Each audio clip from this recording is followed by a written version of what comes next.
এই দাঁড়া, তোর রূপের অনেক অহংকার। আরে নারীরা কত সুন্দর অভিনয় পারে রে, অভিনয়ের জন্য নারী সেরা রে। ওটা হচ্ছে পানি, বুঝতে পারছেন? আর মানুষের মুখে পানি লাগলে কিচ্ছু হয় না। ওর বড় জোরে যে মেকআপটা উঠছে। পানি? কোন ভদ্র করে সন্তান এরকম কাজ করতে পারে না। কি হলো বৌমা, চাটা নিয়ে আসো।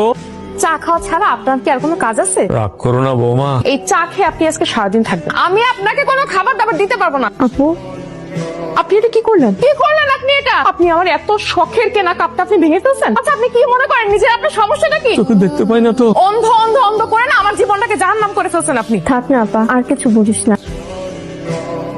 আঙ্কেল ভাইয়ের সাথে শুভ্র, তার মানে কি রে আপু এই ছেলের নাম শুভ্র না? ওর নামই শুভ্র। তোকে বলেছিলাম না তোর দুলা ভাই ছোট ভাই ওকে বেয়াদবি করার কারণে বাড়ি থেকে তাড়িয়ে দিয়েছি। অপদার্থ অকর্মা একটা, নিজের অন্ধ বাবাকে অত্যাচারী ভাবির কাছে রেখে আসতে লজ্জা করে না? এভাবে যে ঘুরে বেড়াচ্ছ। কিন্তু তুমি একদম চুপ। আজ থেকে যেন এইসব আড্ডাবাজি না দিতে দেখি। আজকে থেকে কাজ করবা। তোমার অসুস্থ বাবা কি খাচ্ছে না খাচ্ছে খোঁজ খবর নাও তুমি। তোমার কি লজ্জা হয় না? যদি আমাকে সত্যি সত্যি ভালোবেসে থাকো, আজকে থেকে কাজ করবা। ও তো ঠিকই বলছে, তুই যে রাগ করে আসছিস তারপরে কি আর বাসায় গেছিলি? তুই তো ভাবিলে চিনিস না কেমন দরজাল একটা মানুষ। আর তোর ভাই তো কখনো খোঁজ খবর রাখেনি তোর অন্ধ বাবার। অন্তত সেই দিকটা বিবেচনা করে তোর তো খোঁজ খবর রাখা উচিত। তুই ঠিক বলছিস বৌমা, একটা পাতলা কাঁথা থাকলে নিয়ে এসো তো।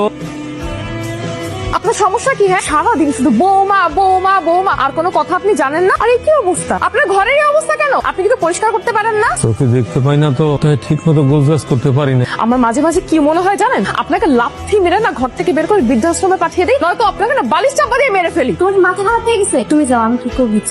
আমি কি আমার বাবার নিয়ে যাবো? না, নিয়ে যাই খাও। আমার নিজের তো থাকার জায়গা নেই। আমার একটা কিছু করতে হবে। তুই কাঁদতেছিস কেন? আমার না অনেক কষ্ট লাগছে, মনটা চাইছে আমি আমি আমি কিছু একটা করে ফেলো, কিন্তু আমার নিজের পায়ের নিচে তো মাটি নাই। আমি আমার বাপের নিয়ে এসে কি খাও? আমি নিজেই তো খাইতে পারি না, রাস্তায় রাস্তায় ঘুরি। আমার কিছু একটা করতে হবে, রিক্সা চালানো, যা করা লাগে আমি তাই করব। আচ্ছা শোন, আমার একটা মামাতো ভাইয়ের দোকান আছে, আমার ভাইয়ের সাথে কথা বলে দেবো, দরকার হলে তোর একটা ব্যবস্থা করে দেবো। ভাইয়া, তুমি তুমি এখানে কি কর? আর এটা কার দোকান? এটা তোমার বন্ধুর মামার দোকান, এখানে চাকরি নিলাম। আজকে থেকে তুমি আমাকে এখানে পাবো। আমি তো তোমাকে দেখে একদম অবাক হয়ে যাচ্ছি। শুভ, তোমার বাবার কষ্ট চোখে দেখা যায় না। তুমি ভালো কিছু করে তোমার বাবাকে ওখান থেকে নিয়ে আসো। আচ্ছা, তোমাকে একটা প্রশ্ন করি।